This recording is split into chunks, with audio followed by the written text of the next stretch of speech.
이른바 억만장자세라고 해서요. 미국 의회에서 최대 부자들의 자산에 세금을 부과하자는 제안이 나왔었는데요.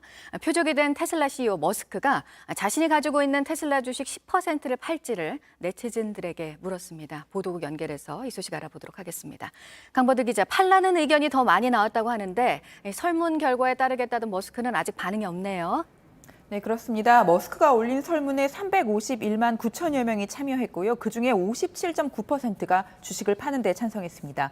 머스크는 현지 시간 6일 최근 미실현 이익이 조세회피 수단이 되는 것에 대한 많은 논의가 있다면서 자신이 보유한 주식의 10%를 팔지를 묻는 설문을 트위터에 올리고 어떤 결과가 나오든 수용하겠다는 댓글도 남겼는데요. 설문 종료 후엔 아직 반응을 내놓지 않고 있습니다.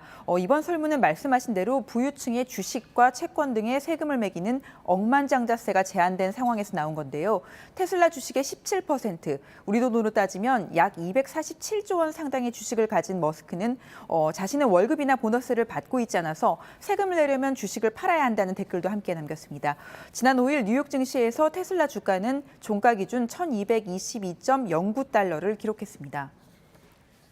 네, 중국에서 기록을 세운 여성 우주 비행사가 있습니다. 우주로 간 것뿐만 아니라 우주선 밖에서 활동을 한 첫 번째 여성이라고요? 네, 중국의 우주정거장 텐궁 건설을 위해 지난달 16일 발사된 선저우 13호의 우주인들이 어제 저녁 8시 28분 처음으로 우주선 밖으로 나갔습니다.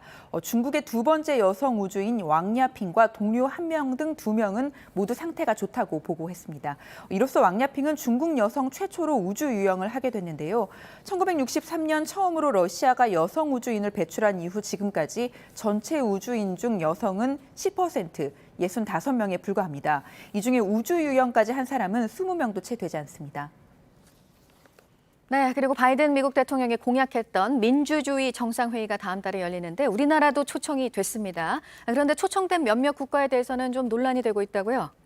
네, 다음 달 9일과 10일 화상으로 열리는 민주주의 정상회의에 대해 로이터 통신이 보도했습니다.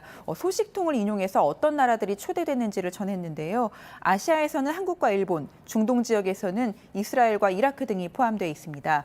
그런데 로이터 통신은 문제가 있는 초청 명단으로 회의 효과의 그림자가 드리웠다고 보도했습니다. 필리핀과 폴란드처럼 민주주의가 위협받는 걸로 지적되는 나라들도 포함됐기 때문인데요. 두테르테 필리핀 대통령은 인권에 신경 쓰지 않는다며 권위주의적인 행보를 보여왔고 폴란드 역시 언론 자유를 훼손하거나 성소수자의 권리를 침해한 입법으로 비판을 받았습니다. 지금까지 아침 엔 지금 JTBC 강버들입니다.